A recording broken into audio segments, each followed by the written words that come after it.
அனைவருக்கும் வணக்கம். UGTRB mathematics exam மெத்தடா எம்சிக்யூஸ் டெஸ்ட் பேட்ச் ப்ரொவைட் பண்ணுறேன். So PGTR mathematics test batch போயிட்டுருக்கு. வேணுன்றவங்க என்னோட டெஸ்ட் பேட்ச் சீரிஸில் ஜாயின் பண்ணிக்கலாம். So UG PG full set study material MCQs test batch series வந்து நீங்கள் ஜாயின் பண்ணுறவங்க ரிஜிஸ்டர் பண்ணிக்கலாம். ஸோ ரிஜிஸ்டர் பண்ண வேண்டிய நம்பர் வந்து 9384686847. ஸோ இந்த நம்பர் கான்டெக்ட் பண்ணிங்கன்னா நான் டீட்டெயில் உங்களுக்கு ஷேர் பண்ணிடுவேன். ஸோ உங்களுக்கு புக்லெட் வேணும்னா நீங்கள் புக் பண்ணிட்டீங்கன்னா மேக்ஸிமம் 2 டேஸ்க்குள்ளே உங்கள் அட்ரஸ்க்கு கொரியர் வந்துடும். உங்களுக்கு யூஜிடிஆர்பிக்கு வந்து கிட்டத்தட்ட ஒரு 8000 ப்ராப்ளம் எம்சிக்யூஸ் வித் டெஸ்ட் பேட்சோட ப்ரொவைட் பண்ணிட்டு இருக்கேன். ஸோ அந்த டெஸ்ட் பேட்ச் சீரிஸில் நீங்கள் ஜாயின் பண்ணிக்கலாம். அதே போல் ஃபுல் செட் ஆஃப் மெட்டீரியல் அவைலபிளாக இருக்குது. பிஜிக்குமே full set material and complete test batch சீரிஸும் போயிட்டுருக்கு. So test batch series already start பண்ணிட்டீங்கன்னா நிறைய பேர் கேட்டிருந்தீங்க. டெஸ்ட் பேட்ச் சீரிஸ் வந்து ஒரு தனி ஷெடியூலாகவே போட்டு பிஜிக்கு போயிட்டுருக்கு. ஸோ பிஜியோட டெஸ்ட் பேட்ச் சீரிஸில் நீங்கள் ஜாயின் பண்ணிக்கிங்க. பிஜிடிஆர்பி கண்டிப்பாக கால் ஃபார் வரும். மேக்ஸிமம் வந்து இந்த அகாடமியில் வந்து உங்களுக்கு நோட்டிஃபிகேஷன் வர சான்சஸ் இருக்குது. அடுத்த அகாடமி கண்டிப்பாக டெஸ்ட் உங்களுக்கு எக்ஸாம் ஷெடியூல் போட்டு கரெக்டாக டேட் சொல்லிடுவாங்க. ஸோ மேக்ஸிமம் ஒரு 1 இயர் டைம் பீரியடில் நீங்கள் பிஜி படிக்கிற மாதிரி இருக்கும். ஸோ அந்த 1 இயருக்கு நான் உங்களுக்கு டெஸ்ட் பேட்ச் சீரிஸ் கொடுத்துருவேன் எவ்ரி வீக் சண்டே. அதே போல் ஃபுல் செட் மெட்டீரியல் நீங்கள் வாங்கிக்கலாம் பிஜி பொறுத்தளவுக்கு. ஸோ யூஜிக்கு வந்து உங்களுக்கு ஒரு 6 மந்த் பீரியடில் எக்ஸாம் வர சான்சஸ் இருக்குது. ஸோ அதுக்குள்ளே நீங்கள் என்ன பண்ணிக்கலாம், டெஸ்ட் பேட்ச் மெட்டீரியல் சப்ஜெக்டை வந்து கவர் பண்ணுறது டோட்டலாகவே நீங்கள் வந்து ஷெடியூல் போட்டு படிக்க ஸ்டார்ட் பண்ணிடுங்க. ஸோ ரொம்ப முக்கியமான விஷயம். ஸோ இது வந்து மெக்கானிக்ஸுக்கு வந்து கொஷின் கலெக்ஷன்ஸ் வந்து எப்படி இருக்குது கொஞ்சம் ஷோ பண்ணுங்க அப்படின்னு கேட்டிருந்தீங்க. ஸோ மெக்கானிக்ஸில் உங்களுக்கு என்ன தேவை எல்லா ஏரியாவுமே கொஷினாக மாற்றிட்டேன். உங்களுக்கு அது ஒரு ஸ்டடி மெட்டீரியலாகவே இருக்கும் கொஷின் பேங்க் கலெக்ஷன். ஸோ அதனால் இந்த கொஷின் கலெக்ஷன்ஸ் வந்து கம்ப்ளீட்டாக கோத்ரூ பண்ணிட்டாவே போதுமானது. இதில் நிறைய டேட்டாஸ் நிறைய ஐடியாஸ் உங்களுக்கு நிறைய கொடுத்துருப்பேன். இதிலே உங்களுக்கு தெரியுதுங்களா? So range of the project எல்லாம் இந்த இன்க்ளைன் பிளேன் சொல்லி கேட்குறாங்க அப்படின்னா, so horizontal and vertical component of the initial velocity கேட்குறாங்கன்னா u cos alpha u sin alpha இதுவே ஒரு எக்ஸாம்பிளாக நீங்கள் எடுத்துக்கணும். ஓகே. ஸோ அதுக்கப்புறம் equation of the trajectory formula இதுவும் பாருங்க. Equation of the trajectory path of the project எல்லாம் ஈக்குவேஷன் ஆஃப் த ட்ரெஜெக்டரி கேட்குறாங்க அப்படின்னா, ஸோ அதுக்கு இங்கே ஒரு 1 மார்க் மாட்டுது பாருங்க. நீங்கள் இப்படி தான் அதை படிக்கணும். அடுத்து plane equation of the incline plane angle பீட்டாவுக்கு இதான் y = x × tan பீட்டா. அதுக்கப்புறம் பாருங்க. ஸோ ஜஸ்ட் நீங்கள் சால்வ் பண்ணீங்கன்னா ஹரிசாண்டல் ரேஞ்ச் என்னன்றதை அழகாக இங்கே பார்த்துடலாம். So 2u² cos alpha × sin of alpha - beta / g × cos² beta அவ்வளோதான்.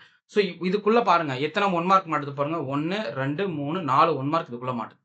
பட் ஆனால் நான் கேட்ட கொஸ்டின் எங்க ஒரே ஒரு கொஸ்டின் கேட்டிருக்கேன். ரேஞ்ச் ஆஃப் ப்ரொஜெக்டல்னு கேட்டதுக்கு நீங்கள் என்ன பண்ணுறீங்க, ஒரு 4 டிஃபரன்ஸ் ஃபார்முலாவை நீங்கள் இதில் உள்ள பார்க்குறீங்க. ஸோ இது போல் நீங்கள் வந்து இந்த கொஸ்டின் புக்லெட்டை நீங்கள் படிக்கணும். ஓகே. ஸோ இது போல் இங்கே பாருங்களேன், மேக்ஸிமம் ரேஞ்ச் அட்டைன் அந்த இன்க்ளைன் பிளேன் அக்கர்ஸ் வென் அப்படி சொல்லி கேட்குறாங்க. ஆல்ஃபோட வேல்யூஸ்னு கேட்குறாங்க. இப்போ தான் மொத்தம் ஹரிசாண்டலுடைய மேக்ஸிமம் ரேஞ்ச் பார்த்துட்டோம். ஸோ அது வந்து with respect to partial derivative alpha பண்ணி மேக்ஸிமைஸ் கண்டுபிடிக்கணும்னா கண்டிப்பாக கிரிட்டிக்கல் பாயிண்ட்ஸ் நம்ம போகணும் இல்லையா? அதனால் அந்த ஃபங்க்ஷனோட டெரிவேட்டிவ்ஸ் ஈக்குவல் 0 பண்ணிங்க அப்படின்னா காட் பீட்டா ஈக்குவல் 0 வந்து நிற்கும். ஸோ இந்த காட் பீட்டாவுக்கு 2 tan ஆல்ஃபா ஈக்குவல் காட் பீட்டான்னு வருது அப்படின்னா அப்போ 2 ஆல்ஃபா ஈக்குவல் டு π/2 - பீட்டான்னு வந்து நிற்க போகுது. அப்போ ஆல்ஃபோட வேல்யூ வந்து π/4 - β/2. ஸோ இது பாருங்க, இது எல்லாமே நீங்கள் இப்படி தான் பார்க்கணும். கம்ப்ளீட்டாக ஒரு மெக்கானிக்ஸ் பார்ட்டை வந்து எம்சிக்யூ கலெக்ஷன்ஸில் கொடுத்துட்டேன் அப்படின்னும் போது இது உங்களுக்கு எந்த அளவுக்கு இருக்கும் பாருங்க. Above conditions of maximum range of the maximum range along the plane சொல்லி கேட்குறாங்க. ஸோ ஆல்ஃபாவை யூஸ் பண்ணி உங்களுடைய மேக்ஸிமம் ரேஞ்ச் என்ன வரும் அப்படின்றத ஒரு ஆப்ஷனாக கொடுத்துருக்கேன். ஆல்ஃபா π/4 - β/2 ஜஸ்ட் நீங்கள் சப்ஸ்டிட் பண்ணுறீங்க. சப்ஸ்டிட் பண்ணி சிம்பிளை பண்ணிங்கன்னா உங்களுக்கு மேக்ஸிமம் ரேஞ்சுன்றது கிடைச்சிடும். ஓகே. அடுத்து இப்போ டைம் ஆஃப் ஃப்ளைட். ஸோ இங்கே பாருங்கள், டைம் ஆஃப் ஃப்ளைட்டுக்கு ஃபார்முலா தெரிஞ்சுக்கணும். 2u × sin alpha - beta / g × cos beta. So உங்கள் ஆங்கிள் வந்து நீங்கள் சப்ஸ்டிட் பண்ணுறீங்க. ஜஸ்ட் ஆல்ஃபா பீட்டா வேல்யூ அங்கேயே கொடுத்துட்டாங்க. The particle project upon incline plane with you வந்து இனிஷியல் வெலாசிட்டி 10 கொடுத்துட்டாங்க. ஆல்ஃபா வந்து 60 டிகிரி சொல்லிட்டாங்க. பீட்டா வந்து 30 டிகிரி சொல்லிட்டாங்க. வாட் இஸ் டைம் ஆஃப் ஃப்ளைட்னு சொல்லி கேட்குறாங்க. ஜஸ்ட் சிம்பிளிஃபிகேஷனில் உங்களுக்கு ஆன்சர் கிடைச்சிடும். புரியுதுங்களா? ஸோ இது போல் உங்களுக்கு எல்லா ஏரியா கொஷின்ஸுமே இருக்குங்க. ஒரு மெட்டீரியலுக்கு நீங்கள் என்னென்ன கண்டென்ட் படிக்க போகிறீங்களோ மொத்தமும் கொஷினாக கொடுத்துருக்கேன். இது ஒரு சாப்டருக்கு மட்டும் இல்லை, 10 சாப்டருக்கு இருக்குது. அப்போ 10 சாப்டருக்கான கொஷின் கலெக்ஷன்ஸை மொத்த மெட்டீரியலையும் வெறும் கொஷினாக பார்த்துட்டு போனீங்கன்னா நீங்கள் எந்த அளவுக்கு சக்ஸஸ் ஆவீங்கன்னு பாருங்க. ஓகே. இதே போல் தான் யூஜிக்கு ஃபுல் செட்டு, பிஜிக்கு full set, TN set MCQs ready பண்ணிட்டேன். டிஎன் செட்டையும் வந்து மேக்ஸிமம் இந்த மந்த்து ஃபைனலைஸ் பண்ணிவிடுவேன். நெக்ஸ்ட் மந்த்லேருந்து அந்த டிஎன் செட்டு எம்சிக்யூ புக்லெட்டை நீங்கள் புக் பண்ணிக்கலாம். ஓகே. ஸோ இதில் எதனா ஒரு கொஷின்ஸ் டவுட் வருது, இது கொஷின் எனக்கு கொஞ்சம் கால்குலேஷன் வரல அப்படின்னா நீங்கள் ஜஸ்ட் கமெண்ட் பண்ணுங்கள். அதுவுமே நான் உங்களுக்கு வீடியோ போட்டு பக்காவாக கொடுத்துட்றேன். அதே போல் நான் மோஸ்ட் ஆஃப் ரெடி பண்ண எல்லா கொஷின்ஸுக்குமே வந்து மேக்ஸிமம் வந்து வீடியோ கொடுத்துட்டேன். நீங்கள் சைட் பை சைட் கிளாஸ் நீங்கள் பார்த்துக்கிட்டு டெஸ்ட் இதெல்லாம் தெரியுதுங்களா? The particle equilibrium under the action of 3 forces F1 F2 F3 which of the following true the equilibrium. ஈக்குலிபிரியத்துக்கு கண்டிஷன் என்ன? சம் ஆஃப் த ஃபோர்ஸ் வந்து உங்களுக்கு ஆல்வேஸ் நவா இருக்கும், 0வா இருக்கும். ஸோ பார்த்தீங்கன்னா இதுக்கு ஆப்ஷன் பி கரெக்டு. எவ்வளோ விஷயங்கள் இருக்குது பாருங்களா. ரிசல்டன்ட் ஆஃப் 2 ஃபோர்ஸஸ் வச்சு ஒரு ஃபார்முலா கேட்டிருக்கேன். என்னது? 2 equal forces act at a point making an angle 120 with each other. Find the magnitude of the resultant force of each of force வந்து 10 நியூட்டனாக இருக்கும்போது, அப்போ F1 F2 வந்து 10 நியூட்டனாக இருக்கும்போது ஆங்கிள் 120 இருக்கும்போது வாட் இஸ் ஒரு ரிசல்டன்ட் ஃபோர்ஸ்னு கேட்குறாங்க. அப்போ square root of 10² + 10² 2 times 10 × 10 cos 20. So இப்போ இது சிம்பிளி பேசினா ரூட் 100 வரும். ஸோ ரூட் 100 ஒரு வேல்யூ வந்து 10. ஸோ 10 நியூட்டன்றது ஃபோர்ஸுக்கு நீங்கள் எதை கால்குலேட் பண்ணுவீங்க நியூட்டன்ல இல்லையா? ஸோ அப்போ 10 நியூட்டன்றது நீங்கள் ஆப்ஷனாக போட வேண்டியது தான். ஓகே. ஸோ அது போல் பாருங்கள் எல்லாத்துக்குமே இந்த ரிஜிட் பாடி சுட்டு பி ஸ்டாட்டிக் ஈக்லிபிரியம் அப்படின்னா என்ன நடக்கும்? சம் ஆஃப் ஃபோர்ஸ் வந்து 0 ஆகும். அதே போல் சம் ஆஃப் மூமெண்ட்ஸ் வந்து உங்களுக்கு 0 ஆகும். ஸோ ரெண்டுமே static equilibrium both sum of force and sum of moments are 0. So பார்த்தீங்கன்னா ஆப்ஷன் சி கரெக்ட். அடுத்து the moment of the couple independent if the points about which moment is taken. So பார்த்தீங்கன்னா இது வந்து direct ரிசல்ட்டே இருக்கு. துரைபாண்டியன் புக்கில் அந்த direct result அப்படியே கொஸ்டினாக இருக்கும் இதில். கரெக்டுங்களா? நீங்கள் பார்ப்பீங்க அதோட எக்ஸாம்பிள் கொஸ்டின்ஸ் நான் போட்டிருக்கேன். F force F act on a point the coordinates 2 3 0 சொல்லிட்டாங்க and as component 3 4 0 கொடுத்துறாங்க. Find the moment of the force about the origin கேக்குறாங்க. So R vector F vector கொடுத்துட்டு moment of the force R cross F vector இதுவுமே உங்களுக்கு ஒரு 1 mark. பாருங்க எவ்வளவு விஷயங்கள் இருக்கு பாருங்க. அப்ப m ஓட வேல்யூ கண்டுபிடிங்க ஜஸ்ட் மேட்ரிக்ஸ் டிட்டர்மினன்ட் போட்டு நீங்க வெக்டர்ஸை கால்குலேட் பண்ணீங்கன்னா -k வெக்டர் முடிஞ்சு போச்சுங்களா?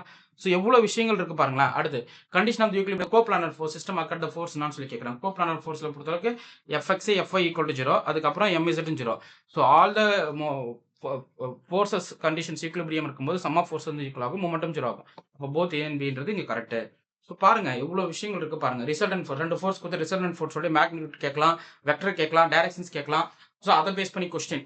ஸோ அதாவது மொத்த மெக்கானிக்ஸுக்கு உங்களுக்கு கம்ப்ளீட் என்ன பண்ணிட்டேன், சிலபஸ் வைஸ் கொஸ்டின்ஸ் ஃப்ரேம் பண்ணி கொடுத்துட்டேன். இதெல்லாம் ரொம்ப முக்கியமான 1 மார்க். இதுக்கு பாருங்க a couple of magnitude m represented by the two equal and opposite forces னு சொல்லிட்டாங்க. separate by distance d சொல்லிட்டாங்க. what is the relation? இது வந்து தியரம் இல்லையா? புக் ஒர்க் ப்ராப்ளம் அது ஆக்சுவலா துரைபாண்டியன் புக்ல புக் ஒர்க் ப்ராப்ளத்தை நான் கொஸ்டினா கேட்டிருக்கேன். ஸோ நீங்க பாருங்க relation m = f × d. So பார்த்தீங்கன்னா ஆப்ஷன் ஏ கரெக்ட். இது போல எவ்வளோ விஷயங்கள் கொஸ்டின்ஸ் வந்து நான் கொடுத்துருக்கேன்றதை பாருங்க. இந்த கொஸ்டின்ஸ் வந்து உங்களுக்கு எந்த அளவுக்கு ஒர்த்தா இருக்குன்றது நீங்க வாங்கி படிக்கும்போது தெரியும். மொத்த சிலபஸையும் கொஸ்டினா மாத்திருக்காரா அப்படின்ற ஒரு ஆச்சரியத்தை நீங்க கண்டிப்பா இதில் மீட் பண்ணுவீங்க. இந்த பிரைமல் ப்ராடக்ட்டுக்கு டொயல் என்ன கிடைக்கும், இதில் டொயல் ஆஃப் த டொயல் என்ன வரும், டொயல் ஆஃப் த பிரைமல் என்ன வரும். ஸோ மொத்தமும் கண்டிஷனாக போட்டு பக்காவாக உங்களுக்கு டெஸ்ட் சீரியஸ்க்கு எம்சிக்யூஸ் தனியாக வந்துடும், சாப்டர் வைஸ் கொஸ்டின் கலெக்ஷன் தனியாக வந்துடும், 10 சாப்டருக்கான ஃபார்முலா புக்ல தனியாக வந்துடும்.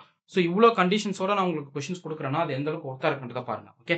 ஸோ வாங்கி படிங்க, மிஸ் பண்ணிடாதீங்க. புக்லெட்டை ஒர்த்தை வந்து ரிசீவ் பண்ணவங்களாம் வந்து ஆச்சரியப்படுறாங்க. சார் இதான் சார் மெட்டீரியல் வேற லெவலாக ரெடி பண்ணியிருக்குங்க அப்படின்ற அளவுக்கு வாங்கினவங்க எல்லா பேருமே ரொம்ப பாசிட்டிவ் கமெண்ட் கொடுத்துட்டு வராங்க. ரொம்ப ரொம்ப ஹாப்பியாக இருக்கு.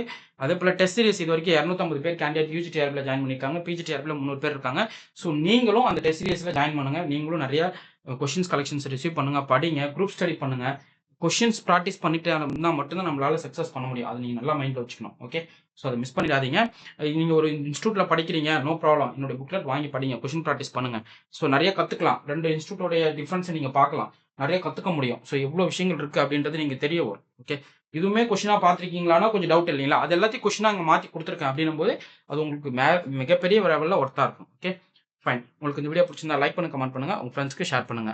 Test batch study material MCQs டோட்டலாக யூஜிடிஆர்பிக்கு 7 புக்லெட் வித் மெட்டீரியல் வேணுமா இல்லை 7 புக்லெட் எம்சிக்யூஸ் மட்டும் வேணுமா அப்படின்றத கரெக்டாக கமெண்ட் பண்ணீங்க அப்படின்னா அதுக்கேற்ற மெட்டீரியல்ஸ் நான் உங்களுக்கு டீட்டெயில்ஸ் சொல்லுவேன். நீங்கள் புக் பண்ணிட்டு படிக்கலாம். Okay fine. தேங்க்யூ.